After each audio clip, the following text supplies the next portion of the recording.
Hello, I am Dr. David Santos. We're continuing our study through ancient myths and religions, specifically ancient pagan myths and religions. In this video, we're going to be looking at sea serpents and sea monsters, followed by the next video, which is going to look at these dangerous voyages of mythology and of history. Now, I want you to take interest and note this first right off. I made sure to put my photo right on top here as the head of the sea serpent. I know some people that like it when the pictures accidentally pop up and make a photo like that. So here's your photo op. Now I'm at the top of a sea serpent. I am Leviathan. Not to be mixed up with the song I am the walrus. I'm not the walrus, but in this photo I'm Leviathan. So let's get an introduction here. The sea, of course, is very important to people, especially when we talk about the Mediterranean traditions. The sea is very important to them. It is part of life. It is how they are sustained. It is how they travel. It is who they are. Even though you have all these Mediterranean civilizations that grow up independently and are very different from one another, they all have a slight connectedness to one another because they're a part of this Mediterranean culture. They use the ocean. They go round and round. And much like the old saying in the Mediterranean, they are like frogs and ants around a pond. So very fitting. So the sea has been a symbol of the unknown. It's a symbol of the vastness and unknowable things. And it's the things that are untamable. It's this natural force that's out there, sometimes unnatural force of things, supernatural force. I'm not sure unnatural is a word. But it's just this idea of not being able to tame these things. And it's part of fear. Is what it really comes down to. So it embodies chaos and the struggle for order as much of what we see in the ancient world really does. So these creatures, whether portrayed as malevolent forces of destruction or as harbingers of cosmic conflict, they have captivated the human imagination for as long as we've been here. This exploration delves into the myths and traditions surrounding these sea creatures, examining their roles as types of chaos, among other things. So whether it's Babylon, Hebrew traditions, Greek or Egyptian traditions, from the primordial Tiamat to Babylon, and the towering Leviathan of Hebrew scriptures, these beings reveal humanity's attempts to understand the forces of disorder and supernatural realms. When we consider these things, we always have to consider, are they real? And to some degree, anyways, we have to come to a conclusion that, well, I do. These things at least have their description and their mythology established in something from the true past. So that would be the way I would soft pedal it. I think there's probably more to some of this than most people consider. And especially when we talk to Christians and we look at Leviathan or Behemoth, and they get shoved into just a naturalistic sense, and I don't think that's necessary. So the tales are not merely mythical. They also hold profound theological significance beyond being mythical, beyond having historical traditions that they came out of.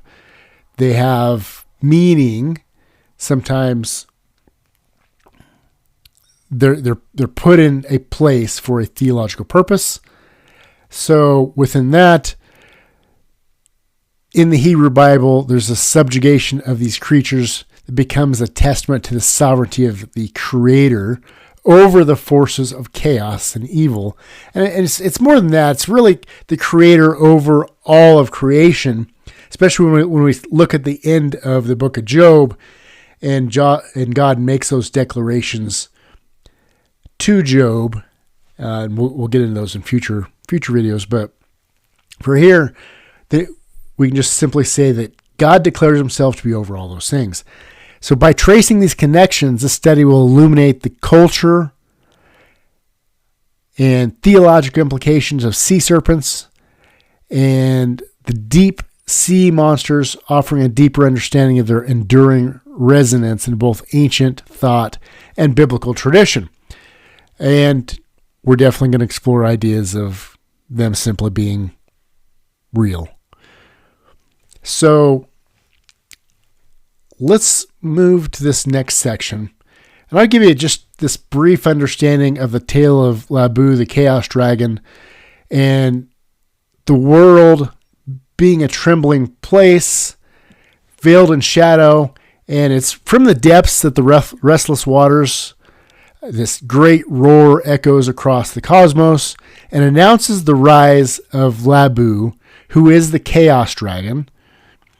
And this is no ordinary beast. Its body stretched across the horizon.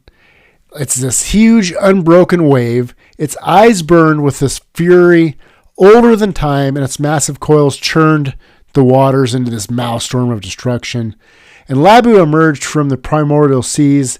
Its form is this terrifying fusion of a lion and it's a lion's might and serpent's sinuous power is kind of the idea here.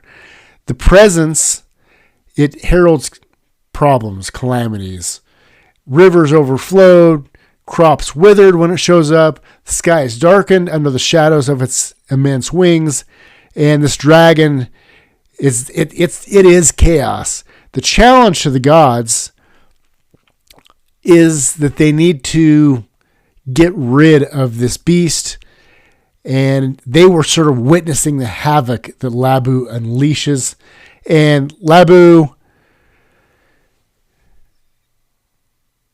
must simply he's got to be stopped somehow.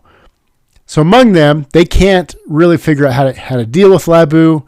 So they get together. They draw a divine warrior. He's nameless in the fragments of the tale. He's armed with a bow of a celestial fire and a blade that shimmered like a starlight. The warrior descends to the sea, standing firm in a cliff as Labu reared its huge head with a roar that split the heavens. The dragon lunges, its jaws snap. The warrior's ready.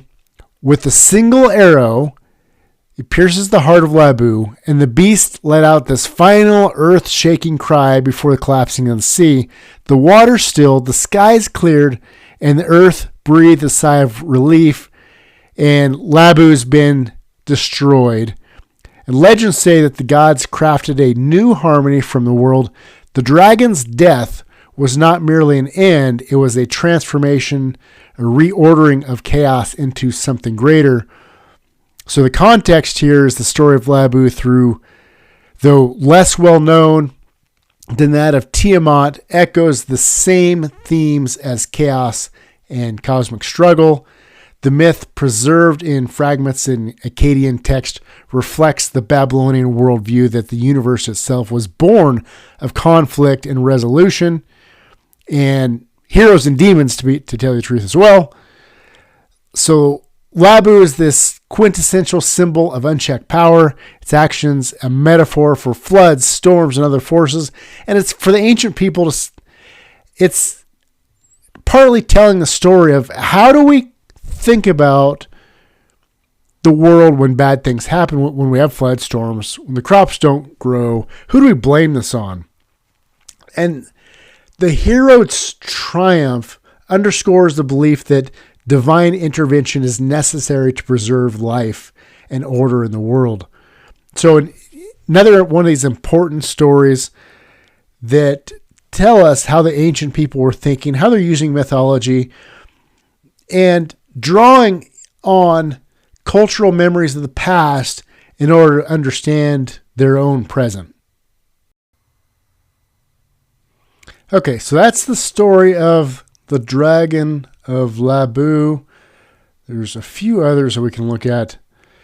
We've looked at Tiamat in context in the past. In the creation epic of the Enuma Elish, Tiamat is a sea dragon that represents the forces of primordial chaos. But unlike Labu, who's largely a standalone figure, Tiamat's narrative ties directly into the cosmology of Babylon, detailing the origins of the universe and the gods' supremacy.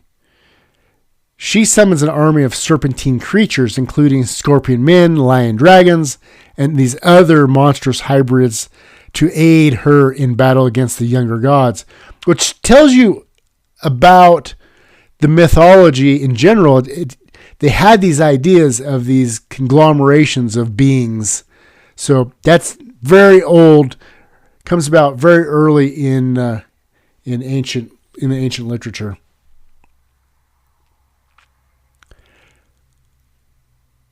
So we have the Mashusu. It's a dragon-like creature who appears prominently in Babylonian art and literature. It is described as a serpentine beast with iron-like forelegs, eagle's talons for hind legs, and a snake's head. And unlike Tiamat and Labu, Mashusu is often a protective symbol depicted as a companion of gods such as Marduk and Nabu. Its dual role as a symbol of both protection and danger underscores the ambivalence of serpent dragon imagery in Babylonian mythology. We've looked at dragons often embody this idea of chaos, especially where certain ones like Tiamat are involved. That's the opposite when we see these protective dragons that are powerful and potentially dangerous creatures. They're an illustration of a controlled version of a dragon. Written texts, we've looked at the Enuma Elish. It's the most detailed source for the Babylonian cosmology and myth of Tiamat and others. The epic creation, and it includes the Labu myth in fragmented forms. Atrehasis, it's another myth that is included references to divine battle and chaotic creatures. So it sheds light on the broader Babylonian perspective. We, of course, see these in art and iconography. Archaeology is interesting because there's numerous dragon-like figures have been unearthed in Babylon.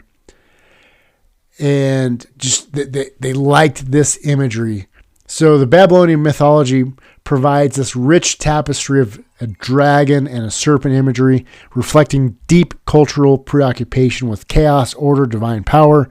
I think power especially is an important one for them. All right, so let's move to Egypt. I'll move myself over here, out of the way. All right, so quick introduction here. The Egyptian mythology is really deeply rooted in the idea of balance, known as Ma'at, which represents order, truth, and harmony. This cosmic balance is continually threatened by forces of chaos and disorder. It's embodied by the serpent Apep. He's also Apophis. The myths of Apep center around his nightly battles with Ra, the sun god, and he journeys through the underworld, ensuring the sun's rebirth and continuation. So we actually met Apep in an earlier video, and that video I think was the video on Afterlife. I showed up in a couple stories for us. It's often described as this colossal serpent spanning miles. He exists in the primordial waters of noon, representing chaos before the establishment of the order of established by the gods. He has this nightly battle each night as Ra travels through the underworld abroad. His solar, basically boat. What am I thinking? He's aboard a solar boat. Apep seeks to devour the sun and plunge the cosmos into eternal darkness. Apep's attacks are unpredictable, and they see it like storms and earthquakes or even eclipses. So if you have an eclipse, you might look up and say, "Oh, what's going on up there? What's Apep doing? Did he get Ra?" No, Ra survived. Okay, good. Ra is protected by divine companions, including Set, who's the god of storm and chaos, and is able to thwart these attacks. And despite Apep's formidable power, Ra triumphs each night, ensuring the sun rises anew. And that's good for us. Well, that's good for them. We don't think that. Primary sources.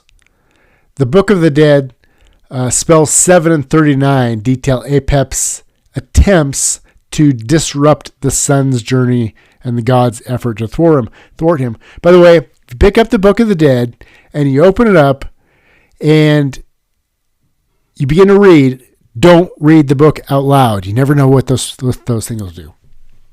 Just kidding. You probably have to read them in the original language. If you haven't seen The Mummy, you won't get that. If you've seen the movie The Mummy, you get that reference. Anyways, don't read from the book. These texts include invocation against Apep. They emphasize his role as the ultimate enemy of order. And an example, spell 39 includes the instructions for ritual stabbing of serpent effigies. The symbolism here is aiding Ra in defeating Apep. And it's kind of like doing voodoo against an imaginary false god. How about that? This text contains this is the Bremer Rind Papyrus, and it contains spells as well designed to combat Apep. And it highlights the belief in the serpent's cyclical return and the need for constant vigilance. So the enemy's always coming back. That's probably is a true thing for us to consider, that the enemy does seem to return. So we see darkness and destruction, as Apep represents primal untamed forces, as others do. Opposition to order is his main role. And Ra's daily victory over Apep reaffirms that god's power in their pantheology of their pantheon of having multiple gods. But this one's able to defeat Apep over and over. So you have within these rituals, these figures of Apep. They get dealt with by stabbed and burning and trampling various things. You have these daily reciting of these rituals. And then you have festivals and public engagements all around them. The banishing of Apep ritual. Pharaoh, as the earthly embodiment of Ra, was seen as the defender of Ma'at. His role in combating Apep was emphasized in royal inscriptions and temple rituals. And we see similarities to this as to Tiamat, for example, in Jormungandr, which is Norse. I tried to blend those two. The world serpent parallels Apep in its association with cosmic upheaval.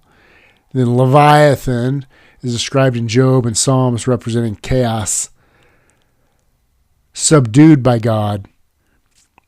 That may even be an unfair statement, just because you look at Leviathan and he's just a creature creature, part of creation, and that creation, the part of creation, the creature, is something that mankind fears because it has great strength and power. And God is still over that. So, all right, good stuff. Let's move on to Greek mythology. All right, so Greek mythology is fun for us. A lot of it's more relatable and more well-known just because it's part of our classical traditions. So we have this introduction to Greek mythology and maritime dangers, which is, the Greek mythology is really just rich with tales of perilous journeys, particularly those involving these treacherous seas. Remember, like we noted before, they are often considering their own realm, which is along the Mediterranean, and it's an important part of their life. And they develop mythology that reflects that. So among these myths of Scylla and Charybdis, and it stands out as a stark representation of the dangers faced by sailors who are navigating both known and unknown waters, because in those days, even waters that were well known were extremely dangerous, and you could lose your ship very quickly and the entire crew. So in this mythology, there's this twin threat. They're described in Homer's Odyssey. They are symbolic of humanity's struggle against uncontrollable nature in a lot of the literature. I think we try to read too much into these stories sometimes and simply say people are afraid to go in the ocean, afraid to go to the sea, and they have this either a cultural memory of the past when there were these creatures, or a very present memory and knowledge of things that were out there that would get you as well. According to the myth, Scylla was once this beautiful nymph transformed into a monster by the jealousy of a rival deity. Often, we'll just leave it at that. Rival deity. She resides in a cave on one side of a narrow strait, awaiting to attack passing ships. She is depicted as having 6 heads with razor-sharp teeth, each capable of seizing and devouring a sailor. Her lower body is often described as a withering mass of serpents or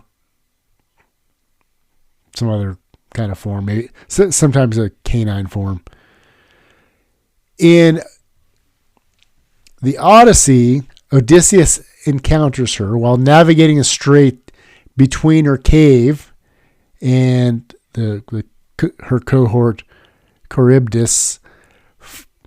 Forced to choose between losing a few men to Scylla or risking his entire ship in a whirlpool, Odysseus sacrifices 6 of his crew to Scylla's ravenous heads. Well, I'm not sure I want him as my captain. Yeah, but that's how these stories go sometimes. And it's kind of like the old Star Trek thing. The needs of the many outweigh the needs of the few. But there we go. So Charybdis, like Scylla, has a divine origin. She's often described as a daughter of Poseidon and Gaia, cursed by Zeus for her excessive greed and transformed into a monstrous whirlpool. Located opposite Scylla in the narrow strait, she creates this massive whirlpool by sucking in and spewing out vast quantities of seawater capable of engulfing entire ships.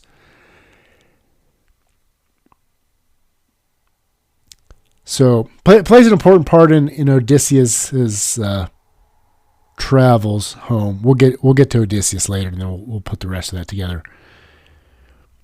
So, of course, we see this duality of choice in the literature of the story, people examining this and going, well, what does this represent? And it's the duality, this dual nature of something only having two bad options. We have to deal with it that way. We see it as mortal limitations Odysseus' encounter with these monsters and underscore humanity's vulnerability in the face of nature's immense power. Despite his cunning, he cannot emerge unscathed. It's an illustration of the inevitability of loss in certain circumstances. Divine and heroic intervention is an important theme here. The presence of both of those dragons highlights the need for divine or heroic aid. Odysseus' survival depends on his navigation skills, courage, and the favor of the gods, and it's especially Athena in that account. Homer's Odysseus is one of the key sources for us. And it's book 12, the Odyssey describes Odysseus' encounter with these dragons as part of his journey home. Homer really portrays the terror of the monsters and the anguish of losing 6 crew members.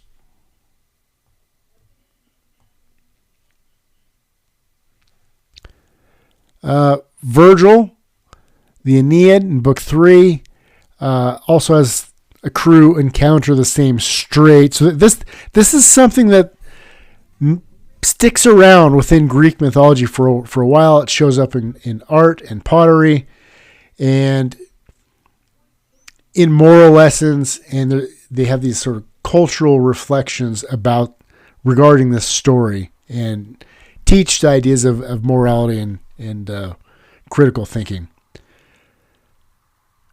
So the stories, they're more than just this harrowing tale of survival. It reflects these truths about human vulnerability, complexity, and the power of nature, and digs deep into the mythology of dragons and these creatures. These are natural creatures that are part of creation, and yet we find fearful. All right, let's jump into traditions of Leviathan. Leviathan's one of the most evocative and mysterious figures in the Hebrew Bible, symbolizing chaos, maybe, in the literature anyways. Let's put it that way. So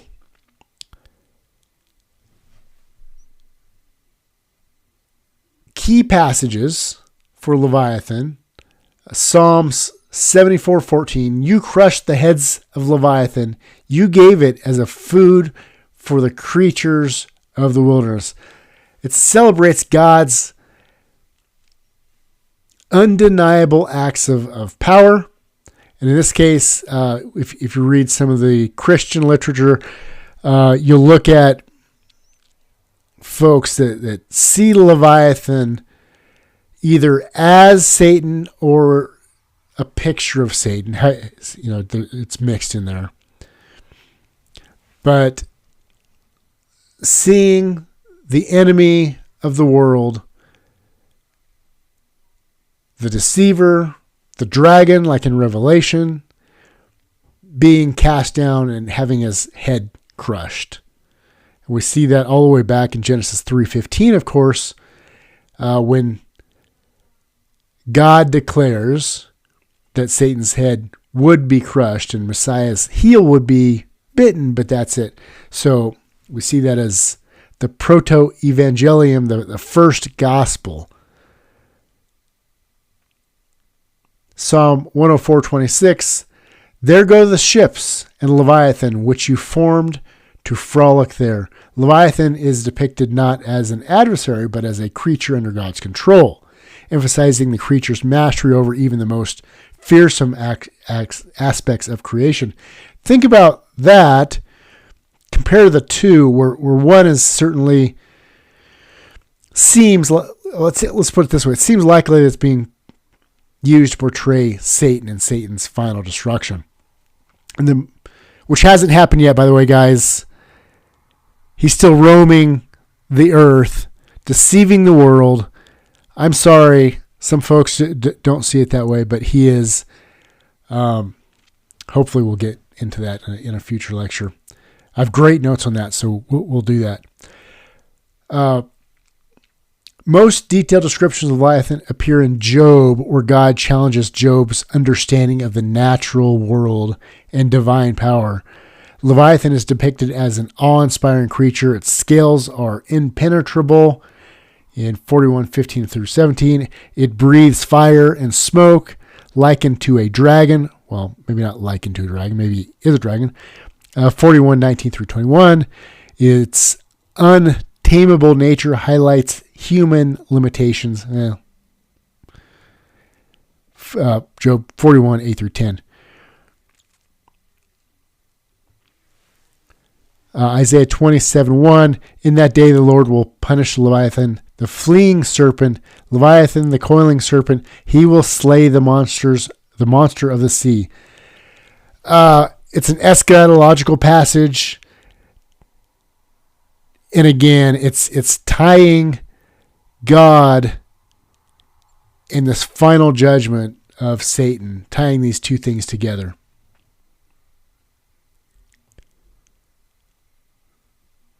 So Isaiah presents Leviathan as a symbol of opposition to God's kingdom. And it makes sense because Satan is often described as a dragon, as in Revelation 12, a serpent, as in Genesis 3.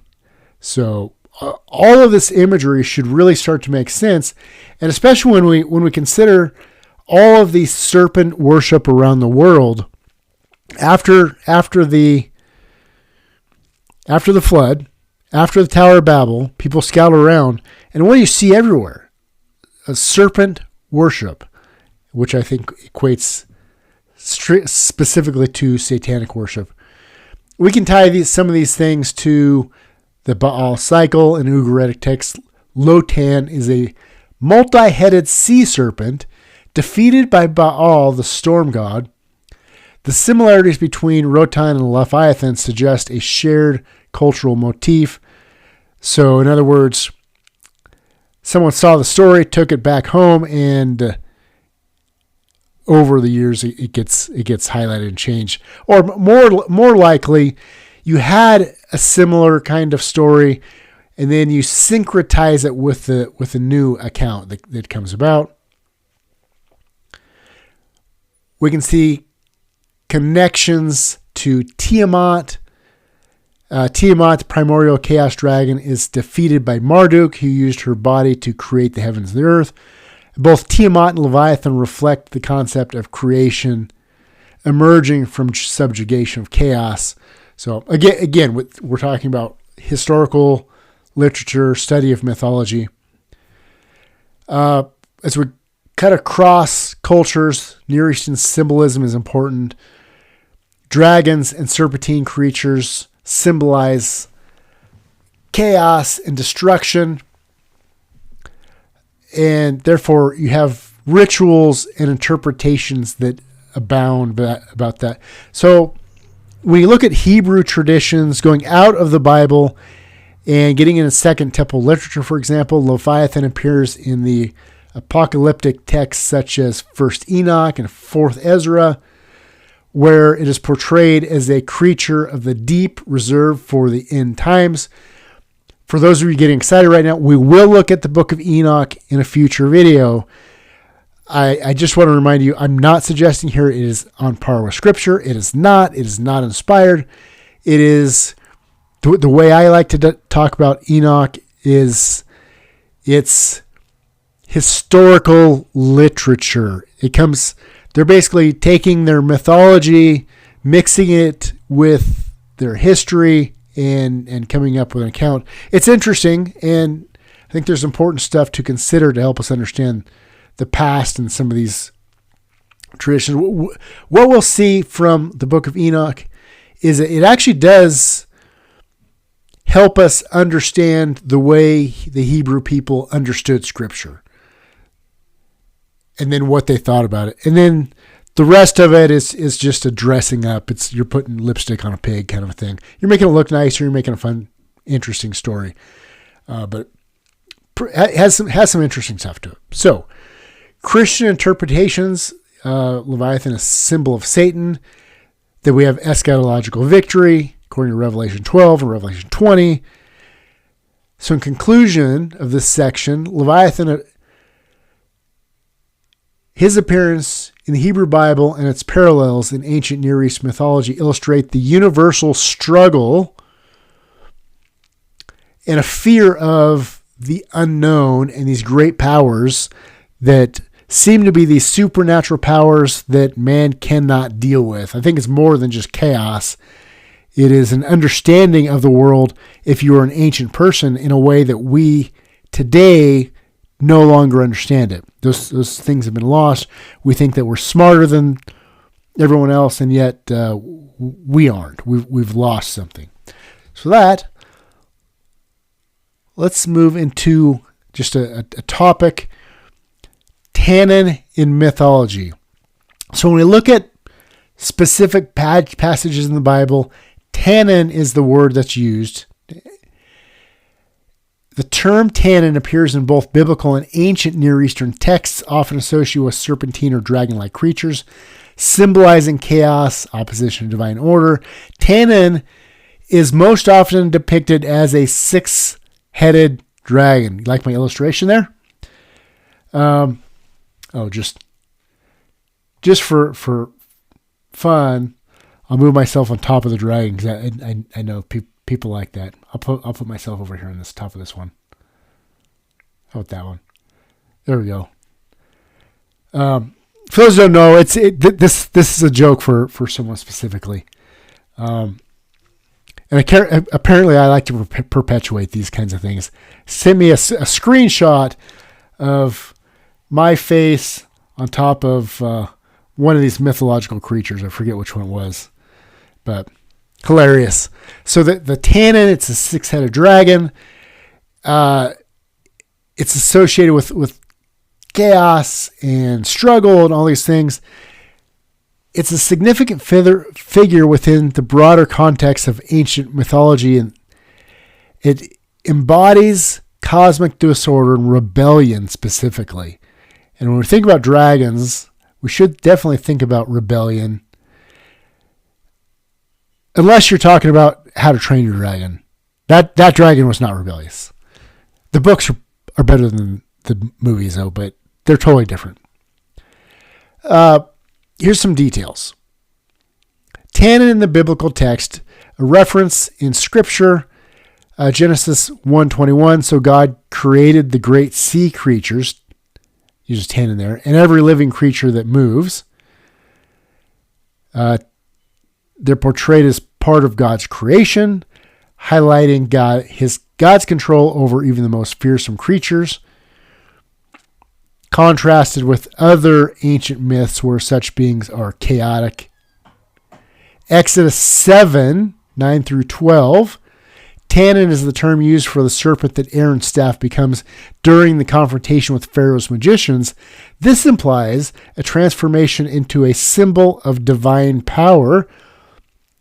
Now, to be fair, I hadn't thought of it this way before, but the guys at Haunted Cosmos podcast, if you run across it, they do a great job on some of this stuff, even though they're reformed and they occasionally happen to make fun of dispensationalists in terms.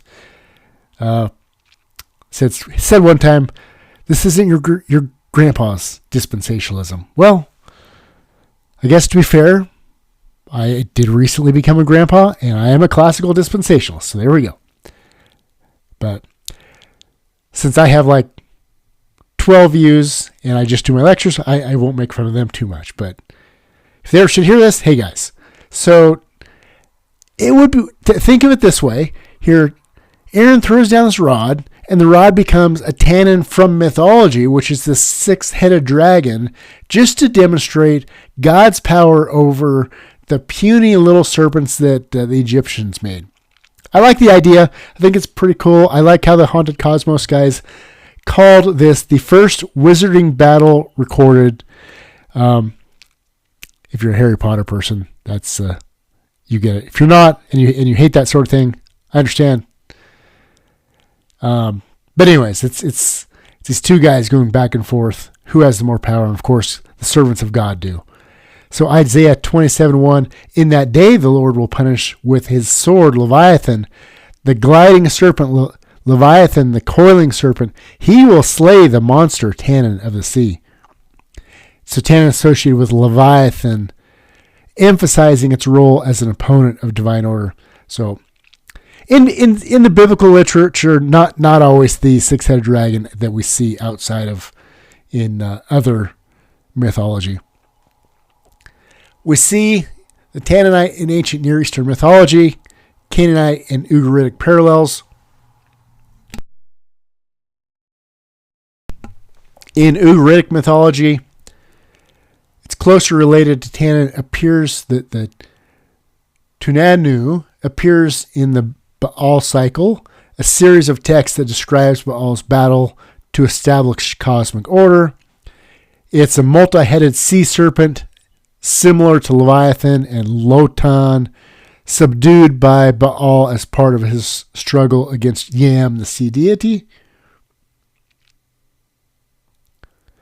Invite Yam over for Thanksgiving dinner. Babylonian context. Sorry, I shouldn't have said that.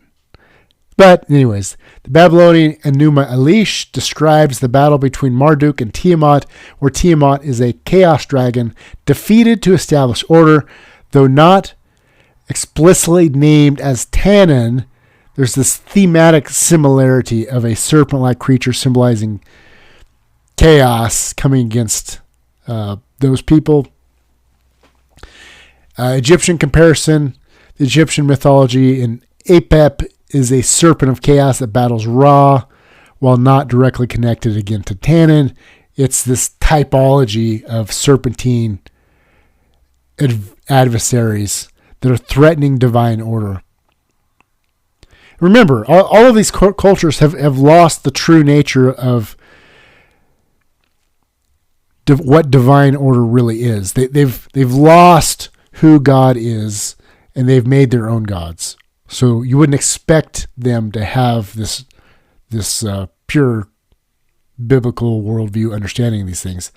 So the Tannin, like we said before, represents primordial disorder, and things need to be brought into order. We see divine authority behind these things, and God being in control, even in things like the Ugaritic and Mesopotamian myths, where deities struggle to defeat chaos. The God of Israel is portrayed as effortlessly sovereign over Tannin and other symbols of disorder. But by the way, if you Google Dr. Andy Wood, he has a great little series on the Tannin and some of these things as well. You just Google Andy Woods and Tannin, and you'll find it. If I think about it, I'll put it somewhere where you can get to it.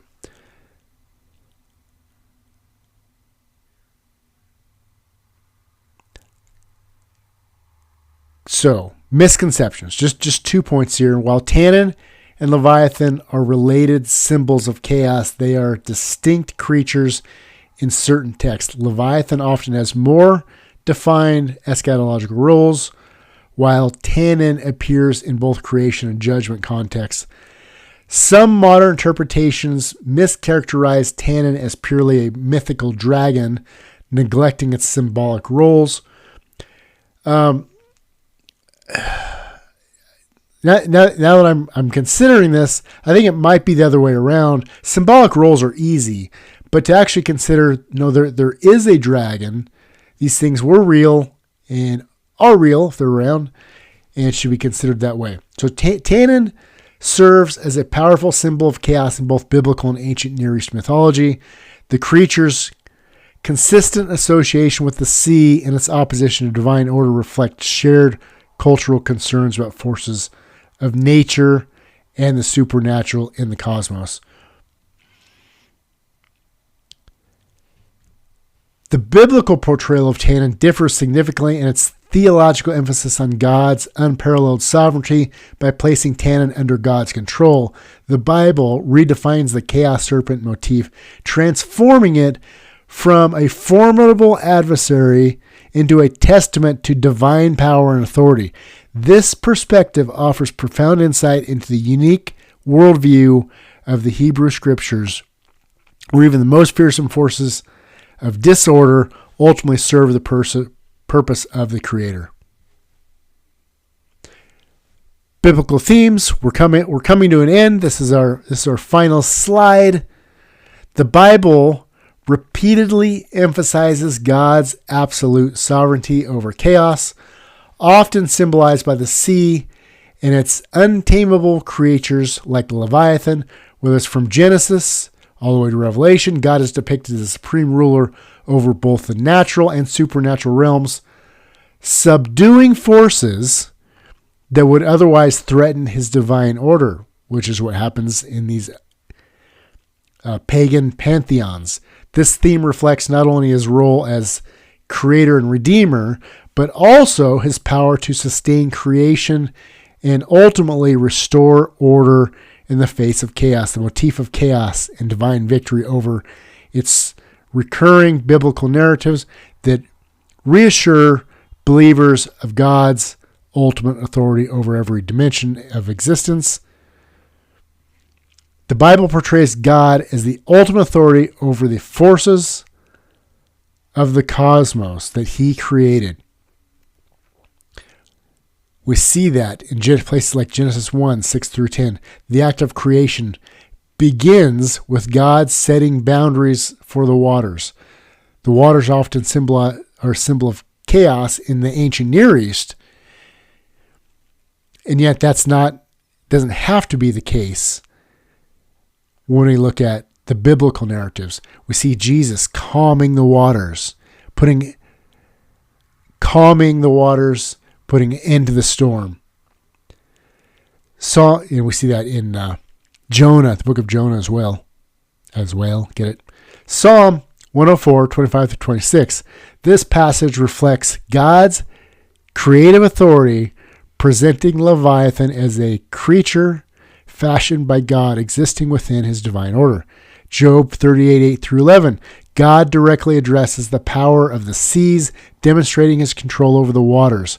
Who shuts up the sea behind doors when it bursts forth from the womb? When I said, this far you may come and no further. Here is where your proud waves halt. All right. Ultimately, we see God as Redeemer in Exodus 14, 21 through 31. We see the parting of the Red Sea as a profound demonstration of God's ability to subdue chaotic forces for the deliverance of his people. The water, now I'm not saying this is a symbolic story, unless you're reading it in that way. This is a profound story of God being in control of not only the creatures in the sea, but the sea itself, being able to part it so that his people could walk on dry ground across wherever they went in order to find their national salvation as the waters come in and crush the Egyptian army. In Psalm 77, 16 through 20, the imagery of the waters trembling before God reinforces the theme of his sovereignty over natural and supernatural turmoil. As we move to the New Testament, God is sustainer, Mark 4, 35 through 41. Jesus calms the storm on the Sea of Galilee with a word, demonstrating his divine authority over nature. The disciples, amazed and afraid, ask, who is this? Even the wind and waves obey him. This passage echoes the Old Testament depiction of God's mastery over the sea and further establishes Christ's identity as sovereign over creation. Matthew 14, 22 to 33, Jesus walks on water, showing mastery over all of creation. His power reassures his disciples that he has dominion over all forces of disorder. Finally, we'll end by reconsidering Psalm 74:14. You crushed the head of Leviathan. You gave it as a food for the creation of the wilderness. We see God having sovereignty over all of these things that we're studying. And ultimately, because he is sovereign, he is also sovereign over us. And we praise his name today, and we're thankful to be part of the creation. With that, we'll close. May God bless your continued studies, and Lord bless you.